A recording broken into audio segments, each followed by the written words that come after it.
Olá pessoal do sétimo, tudo bom com vocês? Tudo bem? Estudando? Como é que estão sendo esses dias aí? Estamos aí fechando, né? Quase que encerrando o semestre, daqui um dia começa as férias, né? Então dá um descanso aí dessas aulas remotas, mas até que isso aconteça, vamos seguindo em frente e continuar o nosso estudo de arte aí à distância, né? Nós estamos vendo aí todas as características da importância da música, né? Da arte da música, que permeia a história da humanidade. A música acompanha o homem desde os primórdios, e nós já vimos aí em aulas anteriores a música primitiva, a música na Idade Antiga, na Idade Média. Então a gente percebe isso, né, que a música ela caminha, ela acompanha essa evolução da sociedade. E à medida que a sociedade vai evoluindo, a música também evolui, os instrumentos musicais evoluem, a arte de manifestar através da voz, ela vai evoluindo. Por isso que hoje eu quero tratar com vocês especificamente sobre isso, o canto e a voz. Então nós vamos falar dessa questão técnica e também da questão biológica, né, para a gente entender por que algumas pessoas cantam e cantam muito bem, algumas pessoas têm essa voz tão afinada, sonora, agradável aos ouvidos, e outros que estudam, e outros que passam esse ensino através do estudo técnico do canto, outros, né, estudam a biologia do nosso corpo para entender de onde vem o som, de onde vem a voz, como acontece aqui dentro da gente, né, na laringe, na faringe, na nossa respiração, né, para a gente poder entender como acontece toda essa ação interna para a gente poder externar através da voz ou muitas pessoas através do canto. Então vamos entender aí. Primeiro, vamos lá.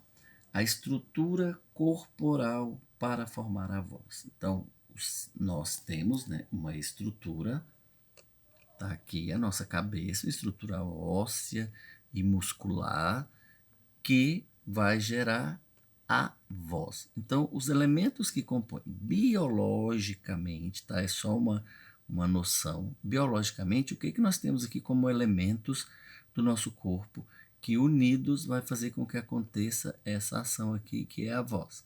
Então, nós temos pregas vocais, traqueia, esôfago, laringe, epiglote, a faringe e a cavidade nasal. Então, é basicamente aqui, ó, nessa estrutura: boca, língua, fossas nasais, né, a cavidade nasal onde vai entrar o ar.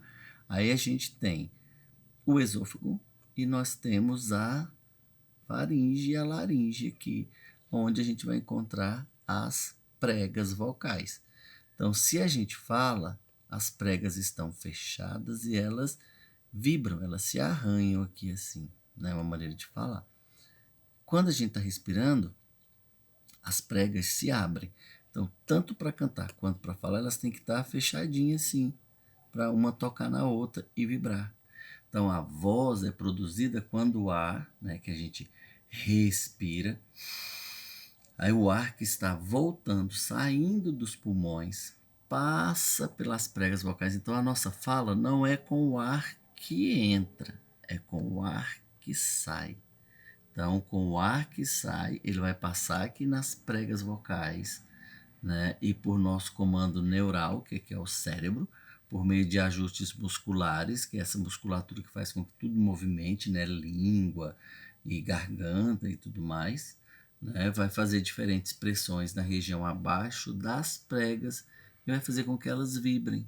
Então, esse ar que vai sair vai fazer elas vibrarem e vai sair o som. Então, biologicamente, a gente entende que precisa desse conjunto de estruturas físicas para que haja voz.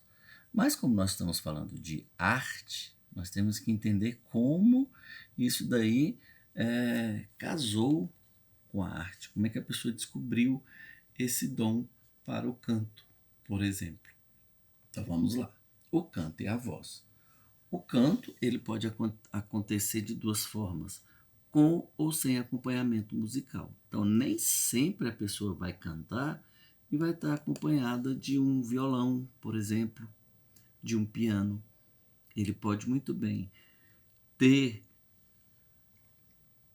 como é que a gente diz, essa voz afinada e ele não precise de um instrumento e ele consiga ter essa sonoridade, né, de liberar a voz e transformar ela em música.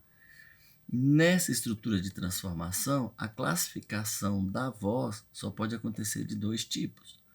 Ou é uma voz grave, como eu coloquei aqui, ou é uma voz aguda. Voz grave são, né, geralmente é a voz masculina, que é o grave, é a voz baixa, o som é baixo na hora do canto, né? E a voz aguda é a voz feminina, é aquela voz mais fina, mais alta, né? E dá essa característica. Então, no canto, ou a pessoa canta com ou sem instrumento, e a classificação dessa voz é de dois tipos: as vozes graves e as vozes agudas, porque aqui dentro também tem as subdivisões: barítono, contralto, soprano, mezzo-soprano, né, que a gente não vai ver agora, mas são características que está até lá no seu livro já separadinho. Quais vozes compõem a voz grave e quais vozes compõem o grupo do agudo. Quando a gente observa essa classificação, a gente vai perceber que existe uma característica que é o canto em uníssono. Uníssono, ou seja, a primeira voz, a segunda voz ou um coral de 50 pessoas. Quando fala que eles estão cantando em uníssono, é porque todos estão cantando no mesmo tom. Todos estão cantando na mesma nota.